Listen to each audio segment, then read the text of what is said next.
Nós estamos num momento muito delicado da história do nosso país. Talvez não haja em nossa história um momento tão preocupante como esse aqui. Nós temos visto nos últimos anos o país mergulhando numa crise moral. É uma crise financeira, é uma crise política, mas antes de qualquer coisa, ela é uma crise moral. Você que fez o módulo História da Igreja comigo, você já tem mais fundamento e mais discernimento, porque eu te trouxe informações das raízes da maioria dos partidos de esquerda. Eu não consigo entender líderes evangélicos que se dizem marxistas ou socialistas. Por quê? Eu já contei essa história aqui inúmeras vezes. Eu sou descendente de russos e polacos que fugiram da Revolução Comunista em 1917.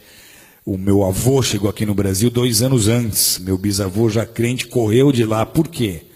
Porque essa revolução, ela implantou o comunismo em muitas nações, como Polônia, como Ucrânia, como Romênia, entre muitas outras, e simplesmente eliminou, extirpou, extinguiu as religiões onde quer que essas nações estejam sendo dominadas. Eles prenderam pastores e eles mandaram pastores para a Sibéria para morrer de frio, para serem torturados e morrerem congelados. O bloco da União Soviética, ele mergulhou numa densa treva espiritual, numa densa escuridão espiritual por 70 anos. Você chega na Rússia hoje e tenta pregar o evangelho, as pessoas não têm ideia nem de que seja Jesus. E essa filosofia é a filosofia que move todos os partidos de esquerda. Os ideais desses partidos são os mesmos ideais de Karl Marx, são os mesmos ideais de Engels. Na loucura das suas ideias revolucionárias, eles começaram a pregar e a ensinar que a desigualdade social que eles deveriam combater começa na família.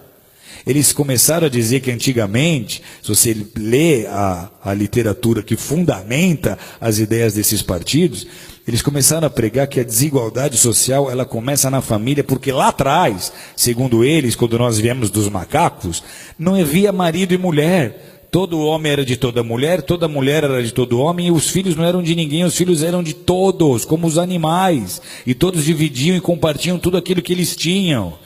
E aí alguns mais espertos resolveram plantar em maior quantidade, ter um gado em maior quantidade para ter uma maior provisão. E para isso eles precisavam de gente trabalhando, e aí eles começaram a tomar mulheres para eles, gerar filhos para colocar como escravo no trabalho. Então eles dizem, a família é a culpada da desigualdade social. E essa é, queira você acreditar nisso ou não, a raiz que movimenta tantas ideias e tantos projetos de lei que tentam sendo aprovados, tentam se aprovar no Brasil, com a intenção de destruir a família tradicional, de destruir a família modelo judaico-cristã.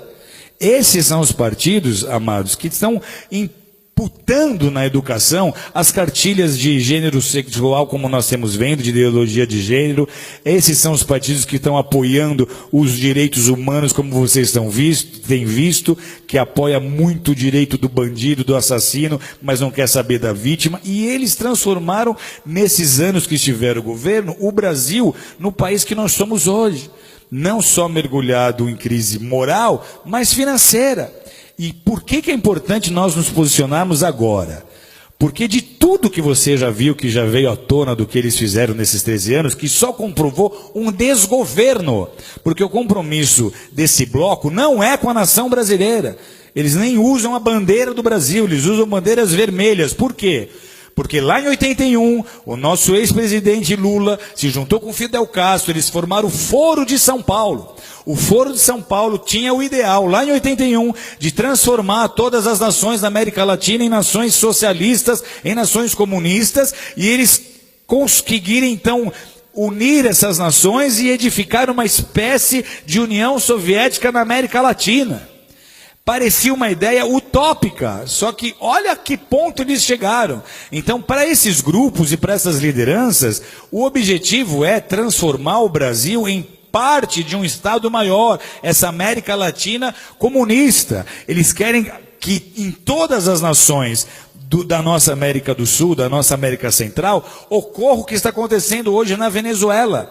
E esse seria o caminho se nós não tivéssemos vivido as interrupções que nós vivemos. Por que é um desgoverno? Porque os nossos presidentes passados não governaram com o interesse de beneficiar o Brasil, mas eles usaram dos nossos próprios recursos para construir porto em Cuba, para ajudar países na Bolívia, para ajudar países que têm a mesma mentalidade que eles. Então, se nós permitirmos que um partido qualquer de esquerda, com essa mente e com esse coração, suba ao poder mais uma vez, o Brasil não vai resistir. Vocês estão entendendo o que eu estou dizendo? O Brasil não vai aguentar. Financeiramente vira caos. Vira caos, porque a economia para estar ativa, ela depende de investimento externo. Os investidores não vão botar dinheiro num país em que eles não têm confiança, ok? Então, se sobe um líder de um partido desses e ele tenta botar um bom ministro da Fazenda para tentar convencer os investidores de que tudo vai dar certo, isso não vai funcionar. Vocês estão entendendo ou não? Então, vira caos. A grande preocupação qual é?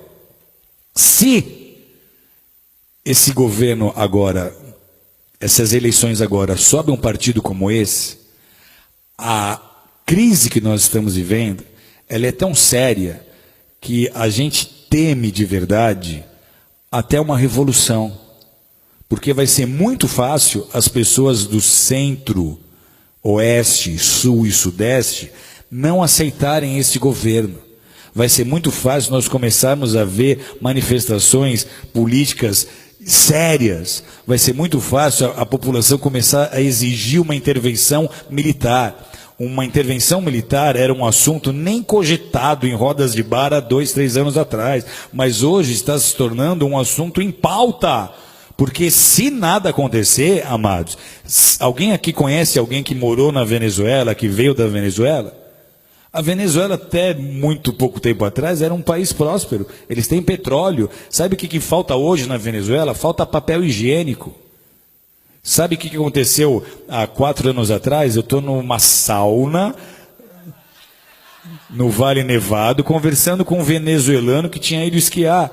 E ele conta, a Venezuela está faltando papel higiênico. Isso há 4, 5 anos atrás. E eu falo, mas como é que começou isso? Ele fala, começou como está acontecendo com o Brasil. Começou trazendo médicos de Cuba. Então, tudo que eles fizeram na Venezuela, eles iam tentar fazer no Brasil. Se nós dermos a oportunidade deles subirem ao governo de novo, não será mais como foi da primeira vez. Você não vai ver o Lulinha paz e amor. Você vai ver o Lulinha revolucionário que vai tentar implantar o modelo político que ele acha que é o melhor para o Brasil. Sabe o que acontece com a igreja num cenário como esse? Tem ideia ou não? Primeiro, os nossos valores já estão sendo desprezados.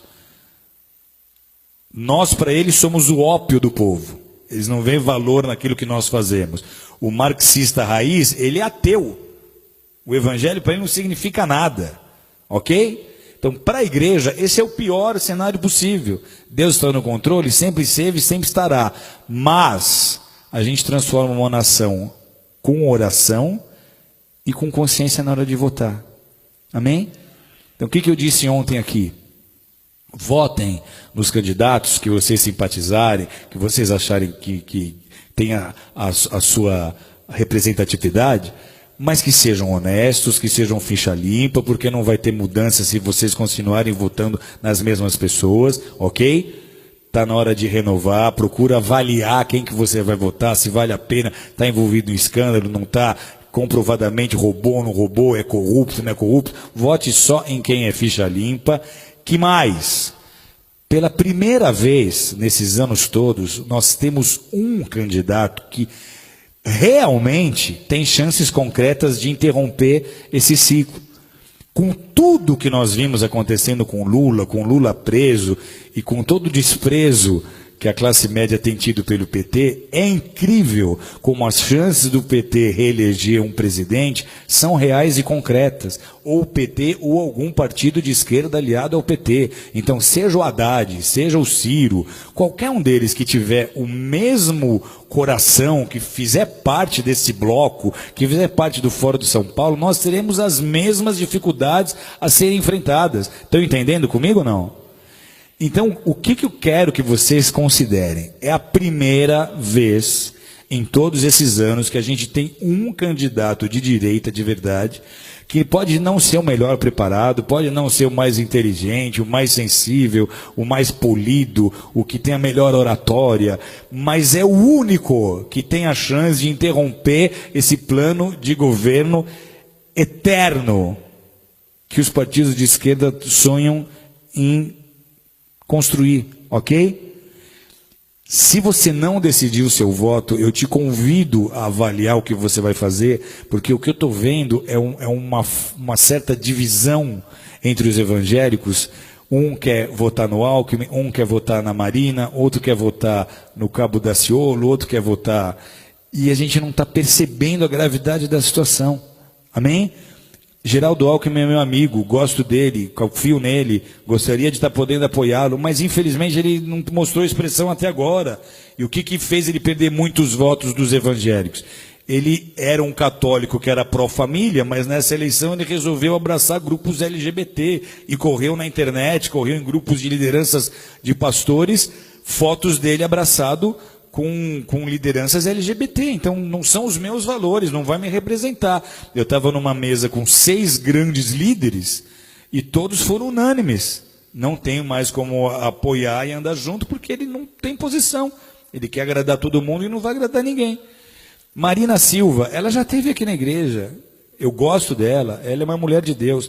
Só que é uma melancia, é verde por fora e vermelha por dentro. A base dela é socialista, é essa, ok? Ela anda junto com missão integral, ela anda junto com a teologia da missão integral, com a teologia da libertação, que é o equivalente ao socialismo / comunismo na igreja católica e na igreja protestante, ok? E, amados, não vai ter muita mudança. Então, quem que vai mudar? Alguém que realmente represente os nossos valores. Marina tinha tudo para ser essa pessoa, mas ela falhou em não se posicionar em assuntos importantes para nós. Então ela também foi na linha de vamos agradar a todos e colocou de vício um maconheiro, um pró-drogas. Então como é que a gente vai entrar nessa barca? Então quem que sobra? Quem que sobrou? É o único candidato que está tendo chance realmente de mudar o cenário desse país. Não é o mesmo, não é o melhor preparado. Concordo, não é. Só que é o único que a gente está tendo chance de ver agora entrando com força e interrompendo pelo menos esse processo, que foi o que aconteceu nos Estados Unidos com Donald Trump. Amém? Olha como a mídia perseguiu Donald Trump. E quando eu vejo quem são os inimigos do Bolsonaro, eu falo, eu estou escolhendo o cara certo para votar. Porque ele representa aquilo que eu acredito. Ele é pró-família, ele é pró-Deus, ele é pró-valores, ele é pelos nossos princípios e mais. Ele tem a chance de eleger e de destacar ministros capazes, os melhores em cada segmento, porque ele não tem alianças com outros partidos. Como que uma aliança com outros partidos acontece? A gente vai fazer aliança, mas quando você entrar, esse ministério é meu, esse é meu, esse é meu. Ele não fez conluio com ninguém. Então ele vai ter chance de botar o Paulo Guedes na fazenda e os melhores e os mais capazes em cada segmento, em cada setor. Ok? Essa é só a minha opinião. Se você tem outra opinião política, e saiba que eu te respeito, não quero manipular o seu voto, eu só quero te alertar para o cenário político e espiritual, porque isso anda junto. Aquilo que comprova um avivamento é quando os mandamentos de Deus viram lei. Quando numa nação, aquilo que é contrário ao mandamento de Deus vira lei, é porque o inferno está prevalecendo mais do que o reino de Deus. Tudo bem? Então é só para te dar um alerta, é só para abrir os seus olhos espirituais, é só para que você faça um voto consciente. Se você já tem sua convicção política, vá nela. Mas se você aceita o meu conselho, aceita a minha sugestão, Meu coração nós temos que nos unir, porque é a chance que nós temos de interromper esse processo. Se mais um partido de esquerda subir ao poder, o Brasil não aguenta mais 4 anos e nós vamos mergulhar numa depressão profunda, que daqui a pouco não sei nem se você vai querer continuar morando no Brasil. Aqueles que tiverem chance vão começar a ir embora, vai acontecer o que aconteceu na Venezuela, ok? É a chance que nós temos de interromper esse processo. Quem pode aplaudir forte a Jesus? Eu vejo pessoas assustadas porque ele é militar e o general Mourão também. Principalmente o pessoal da classe artística, que sofreu na época da ditadura. Estava minha irmã em Cristo aqui, a Baby, e ela me mandou uma mensagem: meu Deus, não podemos deixar os militares, esses caras são casca. Eu tive uma amiga que foi torturada, botaram ela na cela com um rato, esses militares são tudo louco. Eu falei, era outra época, outra oportunidade, outra situação. O que ele falou que eles estão usando contra ele agora, você vê até que ele era 20 anos mais novo. Isso foi há 20 anos atrás, a mentalidade dele é outra.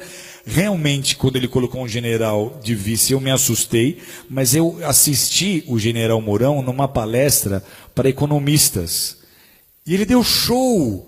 E ele conquistou o coração dessa liderança de economistas, dos líderes investidores do mercado. Então a coisa está muito propícia para a gente ter uma mudança que seja favorável à Igreja de Jesus. Amém, amados? Bolsonaro não me deu um centavo para falar isso para ele. Conversei com ele 4, 5 vezes. Pessoalmente, acho que tem outros candidatos mais preparados do que ele, mas agora não é o mais preparado. Agora é o que tem chance de interromper esse plano de dominação do Brasil e da América Latina. Amém? Se de alguma forma esse discurso te ofende, o despreze. Mas se você recebe um conselho de pai, nessa hora nós temos que nos unir pelo que for melhor para a igreja e para a nossa nação. Amém? Pode aplaudir forte a Jesus, porque Ele é santo.